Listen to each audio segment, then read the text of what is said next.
all know is a cornerstone of our democracy and the role of a president in a moment of crisis. Mr. President, on January 6th, you told your supporters to march to the Capitol. You said you would be right there with them. The country and the world saw what played out at the Capitol that day, the officers coming under attack. Aides in the West Wing say you watched it unfold on television off the Oval Office. You did send out tweets, but it was more than 2 hours before you sent out that video message telling your supporters to go home.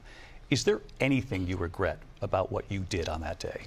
You just said a thing that isn't covered. Peacefully and patriotically, I said during my speech, not later on. Peacefully and patriotically. And nobody on the other side was killed. Ashley Babbitt was shot by an out-of-control police officer that should have never, ever shot her. It's a disgrace. But we didn't do this group of people that have been treated so badly. I ask, what about all the people that are pouring into our country and killing people that she allowed to pour in? She was the border czar, remember that. She was the border czar. She doesn't want to be called the border czar because she's embarrassed by the border. In fact, she said at the beginning, oh, I'm surprised you're not talking about the border yet. That's because she knows what a bad job they've done. What about those people? When are they going to be prosecuted? When are these people from countries all over the world, not just South America, they're coming in from all over the world, David, all over the world, and crime rates are down all over the world because of it. But let me just ask you, David, when are those people going to be prosecuted? When are the people that burned down Minneapolis going to be prosecuted? Or in Seattle, they went into Seattle, they took over a big percentage of the city of Seattle. When are those people going to be prosecuted? But let me just ask you. You might ask her that question. You were the president. You were watching it unfold on television. It's a very simple question as we move forward toward another election. Is there anything you regret about what you did on that day?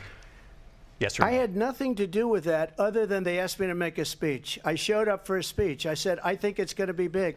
I went to Nancy Pelosi and the mayor of Washington, D.C., and the mayor put it back in writing, as you know. I said, you know, this is going to be a very big rally or whatever you want to call it. And again, it wasn't done by me. It was done by others. I said, I'd like to give you 10,000 National Guard or soldiers.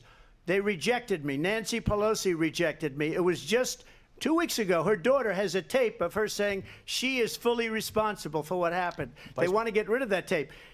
It would have never happened if Nancy Pelosi and the mayor of Washington did their jobs. I wasn't responsible for security. Nancy Pelosi was responsible. She didn't do her job. The question was about you as president, not about former Speaker Pelosi, but I do want Vice President Harris to respond here. I was at the Capitol on January 6th. I was the vice president-elect. I was also an acting senator. I was there. And on that day, the President of the United States incited a violent mob to attack our nation's capital, to desecrate our nation's capital. On that day, 140 law enforcement officers were injured, and some died. And understand, the former president has been indicted and impeached for exactly that reason. But this is not an isolated situation. Don't miss out. Log on to oneindia.com for more updates.